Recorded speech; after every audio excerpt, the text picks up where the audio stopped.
Hello. आज शहीद मणिन्द्रनाथ मंडल जी की जयंती के शुभ अवसर पर सबसे पहले उस झारखंड के महानायक को, इस कोयलांचल की सरजमी के उस क्रांति के दूत को, झारखंड राज्य अलग आंदोलन के अग्रणी नेताओं में शुमार उस महान सुपूत को अपनी ओर से भावभीनी श्रद्धांजलि अर्पित करते हैं। उन्हें नमन करते हैं, वंदन करते हैं और एक प्रयास करेंगे। क्योंकि मैंने अक्सर कहा है कि कॉमरेड ए.के. राय की बात हो, विनोद बिहारी महतो की बात हो, शहीद सत्यनाथ महतो की बात हो या मणिन्द्रनाथ मंडल की बात हो, कोई रातों रात नहीं बनता है। आसान नहीं है कि रातों रात मणिन्द्रनाथ मंडल बन जाना, लेकिन हाँ, हम लोग ये विश्वास कर सकते हैं और आपको एक उम्मीद दे सकते हैं कि हम लोग प्रयास करेंगे कि उनके पदचिन्हों पे चलकर कम से कम उनके चरणों की धूल के बराबर जरूर बन सके। उन्हें नमन करते हैं, उन्हें वंदन करते हैं और अपनी बातों को आगे बढ़ाते हैं। आज मणिन्द्रनाथ मंडल की शहादत को कई साल बीत गए। आज उनकी जयंती है बेशक, लेकिन उनकी शहादत को आज कई साल बीत गए। 1994 का शायद वो दौर था, वो दुर्गा पूजा का समय था, अष्टमी का वो दिन था। यानी इसका मतलब स्पष्ट है, चाहे होली हो, दिवाली हो, ईद हो या दुर्गा पूजा हो, तीज त्योहार हो, हमारे लोगों ने हमेशा संघर्ष के रास्ते को चुना है। क्योंकि सम्मान से बड़ा कुछ भी नहीं होता है, चाहे पर्व हो या त्योहार हो। क्योंकि उस समय इस राज्य के राज्यवासियों के लिए सम्मान नहीं था, उनके हक अधिकार की बात करने वाला कोई नेता नहीं था। इसलिए आज बेशक उनकी शहादत को 30 वर्ष बीत गए हैं, लेकिन हमें लगता है उनके आदर्श, उनके विचार और उनकी क्रांति आज भी जिंदा है। और आज हमें यह भी लगता है, क्योंकि आज जब हम लोग मणिन्द्रनाथ मंडल को याद करते हैं, जब हम लोग विनोद बिहारी महतो, कॉमरेड ए.के. राय, नेपाल रवानी, रसिक हांसदा, शहीद सत्यनाथ महतो को याद करते हैं, तो बहुत सारे लोग कहते हैं कि नहीं, आप लोग झारखंड और गैर झारखंडी, बाहरी भीतरी की बात करते हैं। तो चूंकि हमें लगता है कि हम धनबाद में जहां खड़े हैं, यहाँ हमारे अगल बगल बहुत सारे उत्तर प्रदेश, बिहार, मध्य प्रदेश के निवासी भी रहते हैं, पश्चिम बंगाल, गुजरात के भी निवासी रहते हैं। ये शहर है, और जो आपके अंदर एक भ्रांति फैलाई गई है कि हम लोग बाहरी भीतरी की बात करते हैं, बाहरियों को खदेड़ने की बात करते हैं, तो मैं थोड़ा सा एक स्टैंड को आपको बताना चाहूंगा। जो लोग विशेषकर यूपी बिहार से आए हैं, बंगाल से आए हैं, जो इन्हीं दीवारों के पीछे बैठे हैं, आप लोग हमारी भाषण को शायद सुन भी रहे हैं। अच्छा, एक बात बताइए, आज मणिन्द्रनाथ मंडल की हम चर्चा कर रहे हैं, कल हम सुरेश महतो की चर्चा कर रहे थे। मणिन्द्रनाथ मंडल वो शख्स थे जिनके सीने में दिन दहाड़े गोलियां दाग दी जाती है, दुर्गा पूजा का समय होता है। सुरेश महतो भी वो शख्स होता है जिनको जीते जी दोनों हाथों को काटा जाता है, दोनों आंखों को निकाला जाता है, दोनों पांवों को काटा जाता है और एक बोरे में भर के फेंक दिया जाता है। तो बताइए, जब रक्त हमारे लोगों का बहा है, लहूलुहान हमारे लोग हुए हैं, और यदि उसके बदले में इस राज्य में अधिकार की बात करते हैं, तो कौन सा गुनाह करते हैं? यदि कोई यूपी बिहार बंगाल के लोग मेरी बात सुन रहे हैं, तो मैं आपसे एक सवाल करूंगा। यदि मान के चलिए आपका, चूंकि आप लोग बीघा में समझते हैं, यदि 100 बीघा 200 बीघा जमीन किसी कंपनी ने लिया है, बीसीसीएल ने लिया है, सीसीएल ने लिया है, हार्ल सिंदरी ने लिया है, या फिर बागमारा की किसी कोलियरी में लिया है, और वहां से अगर आपको लात मार के भगा दे, मैं ये विशेष संदेश जो गैर झारखंड के लोग हैं और जिनको लगता है कि जरा महतो बाहरी भीतरी की बात करता है, मैं उनको ये संदेश देना चाहता हूँ कि जिनको ये लगता है, मैं ये संदेश उनको दे रहा हूँ, मैं ये संदेश झारखंड के लोगों को नहीं दे रहा हूँ। मैं ये विशेषकर यूपी बिहार बंगाल छत्तीसगढ़ जो लोग हमारे झारखंड में रहते हैं उनको देना चाहता हूँ कि यदि आपका 100 बीघा जमीन, 200 बीघा जमीन किसी कंपनी ने एक्वायर किया हो, और आपको अगर लात मार के भगा के वहां यदि महाराष्ट्र और तमिलनाडु के लोगों को काम में रखता हो, उनको पदाधिकारी बना के लाता हो, आपको तकलीफ होगा कि नहीं होगा? हमको एक लाइन में उत्तर दे दीजिए। जो भी गैर झारखंड के लोग हैं, यूपी बिहार बंगाल छत्तीसगढ़ कहीं के लोग हैं, हमको एक लाइन में उत्तर दे दीजिए। जो लोग इस भ्रम को फैलाते हैं कि हम लोग बाहरी भीतरी की बात करते हैं, अरे भाई, सुरेश महतो को बेरहमी से मारा गया था, दोनों आंख निकाल लिया गया था। मणिन्द्रनाथ मंडल को दुर्गा पूजा के दिन सरेआम गोली मारा जाता है, तो हम अधिकार की बात क्यों नहीं करेंगे झारखंड में? भाई, मैं आप हमको एक लाइन में उत्तर दे दीजिए कि यदि किसी कंपनी ने, चूंकि हमारी लड़ाई कभी बाहरी के नहीं है, क्योंकि अगर आप ऐसा सोचते हैं तो आप ये जो सारी जमीनें देख रहे हैं, हमको लगता है ये जमीनें हमारे पूर्वजों की है। आप जिस जमीन में रहते हैं वो जमीन हमारी, आप जहां नौकरी करते हैं वो जमीन हमारी, आपके बच्चे जहां स्कूल पढ़ने जाते हैं वो जमीन हमारी, तो हम कब आपके खिलाफ हैं जी? जो यहाँ काम काज करते हैं, जो व्यापार करते हैं, जो ईमानदारी पूर्वक, जो निष्ठा पूर्वक अपने कर्तव्यों का निर्वहन करते हैं, जो रोजी रोजगार की तलाश में आए हैं, उनसे हमारा कोई सिकवा गिला नहीं है। लेकिन जो माफिया बन के आए हैं, जो दबंग बन के आए हैं, जो चक्के बन के आए हैं, उनके खिलाफ हम 1980 में भी थे, आज भी हैं, 2050 में भी रहेंगे। इसलिए विषय को समझिए।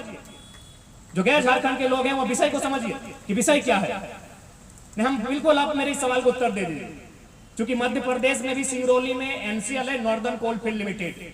नागपुर महाराष्ट्र में वेस्टर्न कोलफील्ड लिमिटेड है। उड़ीसा में महानदी कोलफील्ड लिमिटेड है। ऐसे 8 महत्वपूर्ण कोयला की यूनिट है पूरे भारत देश में, जिसे कोल इंडिया कहते हैं। वहां भी जमीन लिया गया है, वहां भी फैक्ट्रियां हैं, वहां भी कारखाने हैं। लेकिन बताइए, क्या आपको वहां से लात मार के भगा दे, आपके लोगों को गोली भी मारे और आपको नौकरी से लात मार के भगा दे, तो आपको तकलीफ होगा कि नहीं होगा? हमको एक लाइन में उत्तर दे दीजिए। तो भाई, हम तो अपने लोगों की बात करते हैं। हमने तो स्पष्ट कहा है कि अगर 10 नौकरी कहीं होगी तो 7.5 75% यानी 7.5 नौकरियां झारखंडियों की, 2.5% में यूपी, बिहार, बंगाल, गाजियाबाद, जहां के आना है स्वागत रहेगा। इसलिए विषय को समझिए। आप अगर भ्रम की स्थिति में तो विषय को समझिए। चुनाव लड़ना, वोट देना ना देना अलग बात है, लेकिन मेरा स्टैंड को जान लीजिए। हमारी लड़ाई माफियाओं से, हमारी लड़ाई उनसे है कि गोली खाएंगे मणिनाथ मंडल, गोली खाएंगे मणिनाथ मंडल और 17,000 करोड़ का ठेका है वो बलिया का दबंग लेगा। हमें तकलीफ होता है और कल भी हमें तकलीफ होगा, हमें कल भी तकलीफ होगा कि गोली कलेजे में खाएंगे मणिनाथ मंडल, गोली खाएंगे शहीद शक्तिनाथ महतो, और एक बलिया का माफिया है 17,000 करोड़ का ठेका लेगा कोलियरी में। हमें तकलीफ होता है, कल भी होगा। आज तो हम लोग संविधान की बात कर रहे हैं, आने वाला दिन उलगुलान की बात करेंगे, हमें होगा तकलीफ। अब कहां से है ना, हम आपका सम्मान करते हैं, हमने किसी का अपमान नहीं किया है। हमारी लड़ाई को समझिए। क्यों तकलीफ नहीं होगा भाई? क्यों तकलीफ नहीं होगा? गोली हमारे पूर्वज खाएंगे, गोली हमारे लोग खाएंगे। आज विधवा कौन हुई? मणिनाथ मंडल की पत्नी। विधवा कौन हुई? शहीद शक्तिनाथ महतो की पत्नी। विधवा कौन हुई? नेपाल रवानी की पत्नी। और अगर माफिया हो, दबंगों की पत्नी, या दिन में प्रत्येक दिन में हीरे मोती सोना चांदी से लड़ाकर चलेंगे, हमें तकलीफ होगा, हमें तकलीफ होगा। हमारी माएं बहनें विधवा हो रही हैं और आप सोना चांदी का कारोबार करेंगे अभी माफिया बनके, तो हमें तकलीफ होगा। इसलिए हमारी लड़ाई को समझिए। जो गैर झारखंड के लोग हैं, हमारे विषय को समझिए कि गोली हमने खाया और 17,000 करोड़ का ठेका एक बलिया का माफिया लेता। गोली हमने खाया और आप सांसद विधायक बन के आएंगे, तकलीफ किसी को भी होगा। हमारी लड़ाई एक आम व्यक्ति से नहीं है, चाहे वो बंगाल का हो, बिहार का हो, या आरा बलिया, छपरा या गुजरात का हो। हमारी लड़ाई किसी व्यवसायी से नहीं है, हमारी लड़ाई किसी उद्यमी से नहीं है, हमारी लड़ाई किसी रोजगार करने वाले व्यक्ति से नहीं है, हमारी लड़ाई किसी दुकानदार से नहीं है। हमारी लड़ाई उनसे है जो हमारे राज्य में हमें डोमिनेट करना चाहते हैं। और ये लड़ाई निरंतर चलेगी जब तक ये राज्य स्वराज का अनुभव प्राप्त नहीं करेगा। इसलिए विषय को जानिए। आप विषय को नहीं जानते, इसलिए भ्रम फैलाया जाता है। तो मणिनाथ मंडल की भी लड़ाई वही थी, और आज 30 साल बाद जयराम महतो की भी वही लड़ाई है। हमारी लड़ाई शोषित वंचितों के पक्ष की लड़ाई है, हमारी लड़ाई उत्पीड़न के खिलाफ है, हमारी लड़ाई माफिया दबंगों के खिलाफ है। और इस लड़ाई को हम लोग लड़ेंगे। शहादत से हम लोग पीछे नहीं हटेंगे, शहादतों से हम लोग पीछे नहीं हटेंगे। न कल को हम लोग पीछे हटे थे, न आज पीछे हटेंगे, न आने वाले 10 साल के बाद हम लोग पीछे हटेंगे। हमारी नियति में है जेल जाना, हमारी नियति में है गोलियों खाना, हमारी नियति में है शहादत देना, और इस नियति को कौन टालेगा भला? इसलिए जो लोग ऐसा सोचते हैं, पहले उनको मैंने ये संदेश दिया, आप विषय को समझो। पुनः हम आपके आज के विषय में वापस आएंगे। मणिनाथ मंडल, चूंकि जैसा मुझे जानकारी है, मणिनाथ मंडल जी जिस समय उनकी शहादत हुई थी, जब उन्होंने शहादत की गति को प्राप्त किया था, वो धनबाद जिला से झारखंड मुक्ति मोर्चा के जिला अध्यक्ष थे। तो सबसे पहले मैं तमाम मीडिया के स्रोत के माध्यम से राज्य की सरकार श्रीमान हेमंत सोरेन तक ये संदेश पहुंचाना चाहूंगा कि कभी अगर आपको समय मिले, फुर्सत मिले, तो मैडम कल्पना सोरेन की चिंता से बाहर आइए और आज आके मंडल जी की जो अर्धांगिनी है उनके सुख दुख को जानिए और इन्हें शहीद का दर्जा देने का काम करिए। आपका जिला अध्यक्ष है भाई, आपकी पार्टी का जिला अध्यक्ष रहते हुए शहादत दिया है। इसलिए हम आपसे आग्रह करेंगे माननीय मुख्यमंत्री महोदय कि समय मिले तो कभी बसंत सोरेन और अपनी अर्धांगिनी, जिनको विधायक बना दिए गांडे से, 10 करोड़ फूंक दिए राज्य की संपत्ति को, वहां पूरा सिस्टम को लगा दिए चुनाव लड़ने में। चलिए अच्छी बात है, आप राजा साहब हैं तो हमें क्या भाई, आपका दौर है, लेकिन कम से कम अगर फुर्सत मिले तो मणिनाथ मंडल के परिवार से भी मिलिए, और परिवार से मिलिए नहीं, ये आपके जिला अध्यक्ष हैं, इनको अविलंब शहीद का दर्जा मिले, और साथ ही साथ विधानसभा के परिसर में इनके स्टेचू लगना चाहिए। आपके जिला अध्यक्ष रह चुके हैं, जो मूर्ति गार्डन आपने बनाया है वहां इनकी मूर्ति स्थापित होनी चाहिए। आज अभी सुने शहीद सुनील महतो, जो आपके पार्टी के सांसद रहे हैं, शायद वो मुख्यमंत्री बनते, क्योंकि गुरुजी समय जेल जा चुके थे, यानी वो मुख्यमंत्री का चेहरा बन रहे थे, उनकी हत्या की जाती है, उनकी बेटी की मृत्यु हो जाती है। पता नहीं आप कहां हैं, क्या आपने खबर भी लिया है कि नहीं पता नहीं, या फिर अपने परिवार को लेकर केवल व्यस्त है। तो इसीलिए बड़ा दुर्भाग्य है कि ये मणिनाथ मंडल के रक्त से सिंचा गया झारखंड है।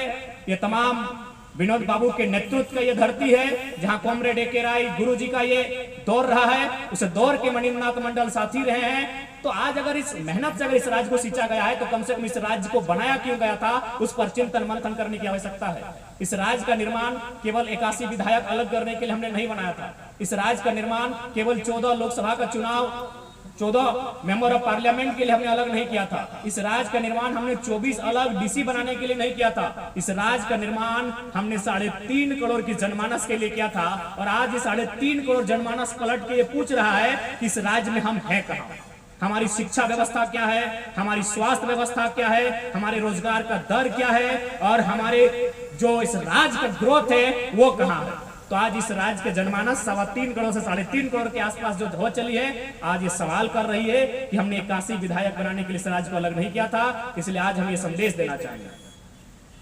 और साथ ही साथ इस कार्यक्रम में जितने भी लोग आए उनको धन्यवाद देते हैं। सुने धनबाद के सांसद भी आए थे, इशारों में उन्होंने कुछ कहा हमारी पार्टी को लेकर, तो हम लोग इशारों में नहीं कहते, हम लोग डायरेक्ट कहते हैं माननीय सांसद महोदय अच्छी बात है, मियां मिट्टू बन रहे अच्छी बात है, लेकिन आपको भी मालूम है अगर आप धनबाद से लोकसभा का टिकट लिए हैं तो जयराम महतो और आंदोलन की देन है,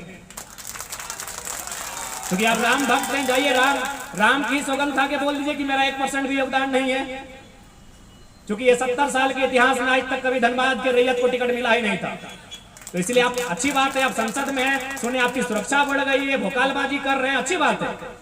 आप राजा हैं, अभी राजा की तरह राजशाही पाठ का आनंद लीजिए, लेकिन आप इस प्रकार से जो टिप्पणी करते हैं इशारों में मत कीजिए, डायरेक्ट कीजिए। हम डायरेक्ट कहते हैं आप राम जी के भक्त हैं, आप बिल्कुल राम जी की सौगंध खा के कहिए कि आज जो धनबाद लोकसभा के प्रत्याशी बने हैं उसमें भाषा आंदोलन और जयराम महतो का रोल नहीं है, हम अगली बार से आपका नाम लेना छोड़ देंगे। आपको चुनाव हराने के लिए हम लोग क्यों लड़ेंगे जी? हम लोग 8 लोकसभा में प्रत्याशी दिए हैं, हम लोग खुद को जिताने के लिए लड़े हैं, आपको हराने के लिए हम लोग प्रत्याशी दिए। क्या भाषण लेके जाते हैं आप? और आपको ये संदेश देना चाहेंगे कि 15 अगस्त में बड़ी शान से अपने झंडा पर आया है। तो देश प्रेम का मतलब क्या है, अगर नहीं जानते तो सुन लीजिए। आज देश प्रेम का मतलब होता है कि तिरंगे से और जनगण मन से बाद में पहले यहाँ की जनता से प्रेम किया जाए। क्या आप सच में करते हैं? अगर करते हैं तो आपके समर्थक 2-4 महिलाओं को मार के उल्टा दिए, लहूलुहान हो गए और थाना में केस नहीं लिया गया। बात करते हैं देश प्रेम की। और आपको भी कहना चाहेंगे, हो सके बहुत सारे लोग संसद के समर्थक बैठे हैं, विधायक के समर्थक बैठे हैं, मेयर के समर्थक बैठे हैं, अच्छी बात उनके समर्थक हैं, लेकिन अगर आप भी देश से प्रेम करते हैं तो सवाल कीजिएगा कि संसद महोदय आपके जीवन शैली में और गांव के अंतिम जो व्यक्ति है उसकी जीवन शैली में कितना अंतर है? अगर बहुत ज्यादा अंतर है तो आप अपने आप को देशभक्त नहीं कह सकते। आप तुलनात्मक अध्ययन कीजिए। देश प्रेम का मतलब क्या है? हम 15 अगस्त के दिन स्टेटस लगा देने से, फेसबुक में पोस्ट डालने से हम देशभक्त नहीं हो जाएंगे। मेरे लिए आप हो सकते हैं, आप तिरंगे को पहले रखते हैं, आप जनगण मन को पहले रखते हैं, पहले मैं मनुष्य को रखता हूं, दूसरे नंबर पर तमाम इस राष्ट्र की संपदाओं को, प्रत्येक चिन्हों को मैं रखता हूं। पहले नंबर पर मनुष्य की भावनाएं हैं, पहले नंबर पर मनुष्य इंसान है मेरे लिए, पहले उनकी भावनाएं हैं। तिरंगे की भावना, राष्ट्रगान की भावना मेरे लिए दूसरे नंबर पर है, पहले नंबर पर मेरे लिए मनुष्य की भावना है। ये कैसा राष्ट्र आपने बनाया है जी? आपके पास 12,000 करोड़ की संपत्ति अखबार में छपती है और आम व्यक्ति बीमारी के इलाज में मर जाता है, और आप अपने आप को देशभक्त कहते हैं, देश प्रेम पे लेक्चर देते हैं। इसलिए आज अगर वास्तव में इस राष्ट्र को बदलना है तो आपको सवाल करना होगा, उनसे करना होगा जिनको आपने वोट किया है। इसलिए आप उनसे सवाल कीजिए। किसी से हमारी व्यक्तिगत शत्रुता नहीं है, लेकिन अगर वो जिम्मा लेकर आए हैं और जिम्मेवारी से अगर पीछे हटेंगे तो उनको हम लोग याद दिलाएंगे।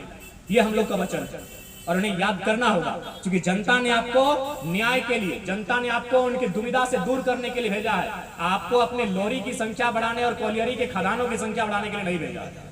चाहे कोई रहे, विधायक रहे, सांसद रहे, मिनिस्टर्स रहे, और ये आपका सवाल बनता है। अगर आप इस पे सवाल नहीं करते हैं तो आप इस देश को उस दौर में लेके जाएंगे जहां अंग्रेजों ने हमें छोड़ा था। नहीं, आप ईमानदारी से बोलिए ना।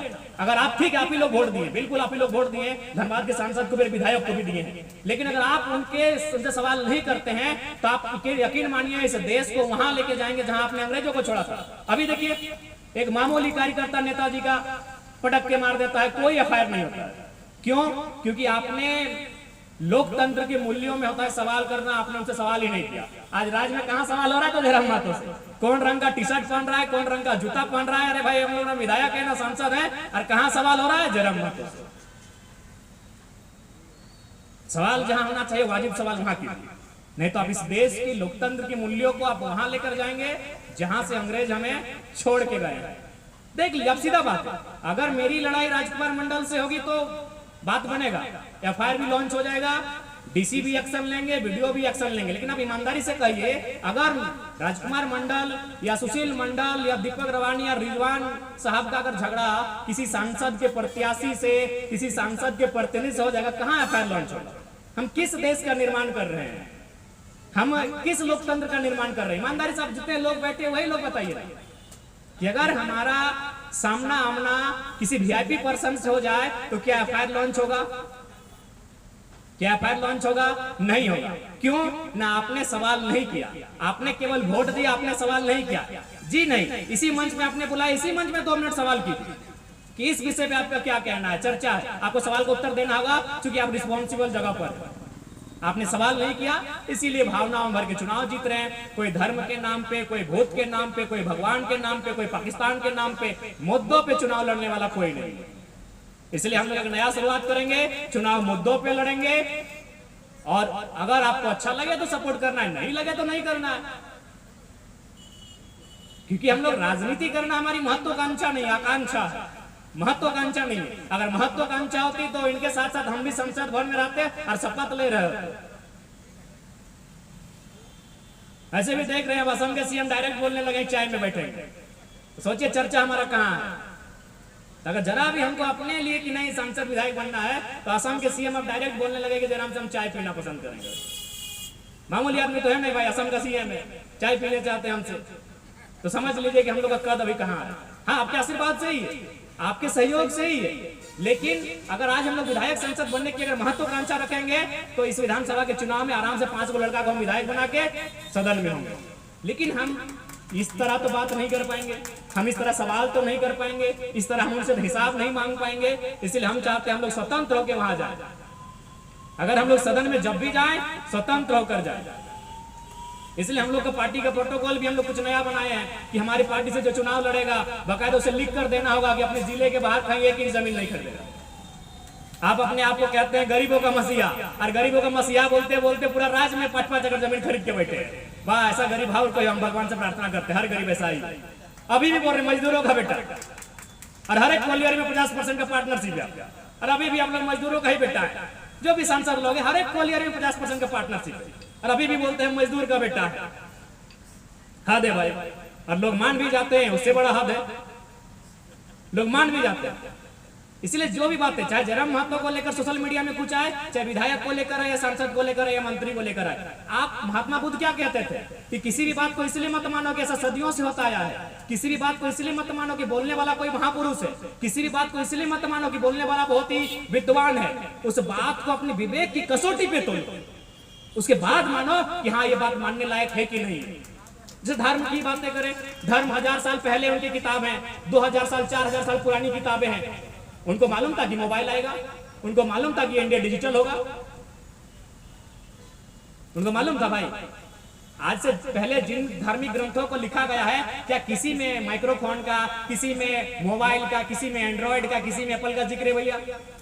तो ये महात्मा बुद्ध कहते हैं कि किसी भी बात को इसलिए मत मानो कि ऐसा सदियों से होता आया है, ऐसा हजारों सालों से हो रहा है, बोलने वाला विद्वान है, बोलने वाला महापुरुष है। नहीं, उस बात को अपने विवेक की कसौटी में तोलो। अगर जयराम महतो को लेकर कुछ चल रहा है तो अपने विवेक की कसौटी पे तोलो कि हाँ जो चल रहा है बात तो सही है कि नहीं है। आप अपने विवेक को शून्य कर रहे हैं, आप अपने विवेक को शून्य कर रहे हैं। हम थोड़ी करेंगे कोई मेरा महिमा मंडन कर रहा है तो आप भी मेरी महिमा मंडन करो।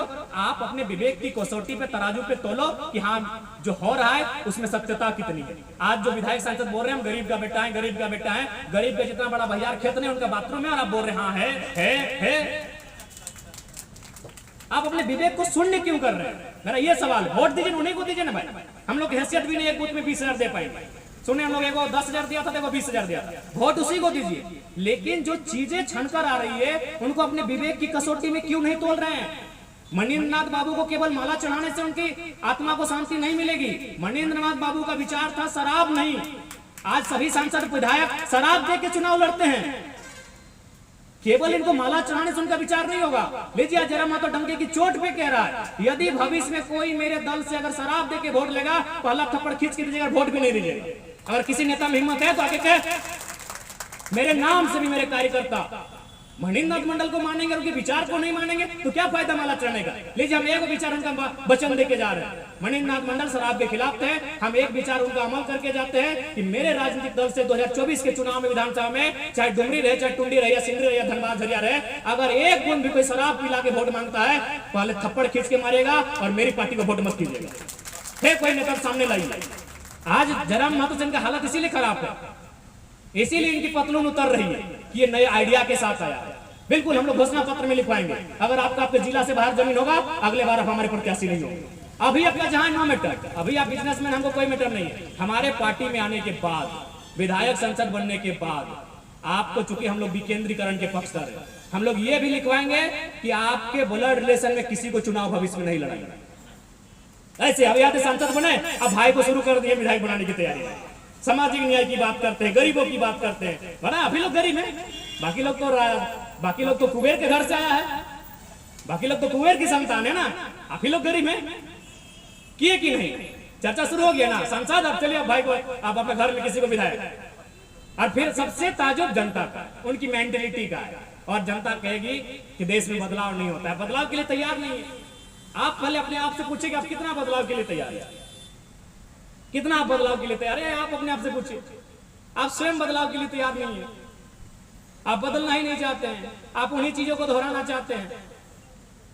तो इसलिए हम लोग उस युग का अंत करना चाहते हैं जो युग तानाशाही को जन्म देगा। हम लोग उस युग का अंत करना चाहते हैं जो युग आज जिस प्रकार से आज के राजनेताओं का दौर चला है। इसलिए हम लोग आशा करते हैं, ज्यादा समय नहीं लेंगे। क्या करें, हम लोग बात जब रखते हैं तो एक तो डॉक्टर ने मना किया, लेकिन क्या नहीं लगता है कि हम लोग का लाइफ ज्यादा नहीं है। अब एक बात स्पष्ट जान लीजिए, और कभी भी ऐसा न्यूज आपको आ सकता है कि हम लोग रहें कि ना रहें, बहुत डेमेजेस है। और सबसे ज्यादा अगर हमको मनाई है डॉक्टर का तो स्पष्ट है, क्योंकि मैं दिल्ली से आए, लंग्स में मेरा सूजन है अंदर से, मैंने एक छोटा सा मामूली घाव हो चुका है लंग्स में। अगर फिर हम अगर अपना हरकत ही अपना भावना, डॉक्टर उसका हरकत बोलते हैं, अगर अपना हरकत नहीं छोड़े तो बहुत बड़ा बीमारी के लिए तैयार हो। तो पता नहीं आते। अब कल सुरेश महतो का कार्यक्रम था तो बोलना वहां भी बात रखे, तो भावनाएं हैं। आखिर उस हम लोग भी करीब से देखे आंदोलनों को, हम भी शहीद आंदोलनकारी का बेटा है। आज भी मेरी दादी किस्से सुनाती है, वो लहू लहन कुछ किस्से, तो हम लोग भावनाओं को रोक नहीं पाते हैं। तो नो डाउट हम लोग एक नई विचारधारा के साथ आए हैं। उम्मीद करते हैं मणिन्द्रनाथ मंडल उनकी विचारधारा को हम लोग स्थापित करें, विनोद बाबू की विचारधारा को स्थापित करें, कॉमरेड AK राय की विचारधारा को स्थापित करें।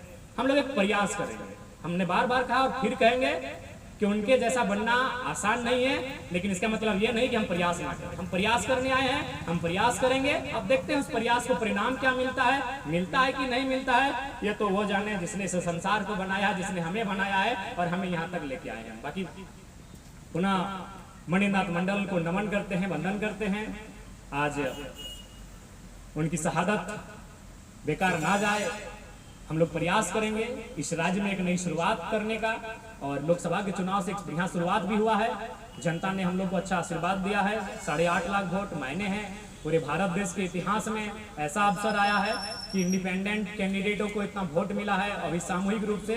तो कहीं ना कहीं जनता ने जो विश्वास हम लोगों पे जताया है, हम लोग उस पर खरा उतरने के लिए भरकस प्रयास करेंगे। और इन्हीं बातों के साथ पुनः मणिन्द्रनाथ मंडल को नमन करते हुए, उन्हें वंदन करते हुए, और आज के इस कार्यक्रम में जितने लोग जुटे हैं उनको धन्यवाद करते हैं। प्रेस मीडिया के लोग आए उनको धन्यवाद करते हैं।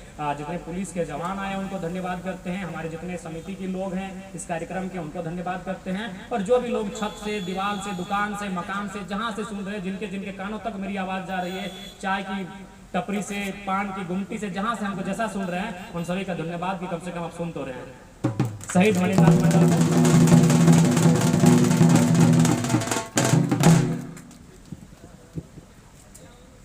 हमारे बीच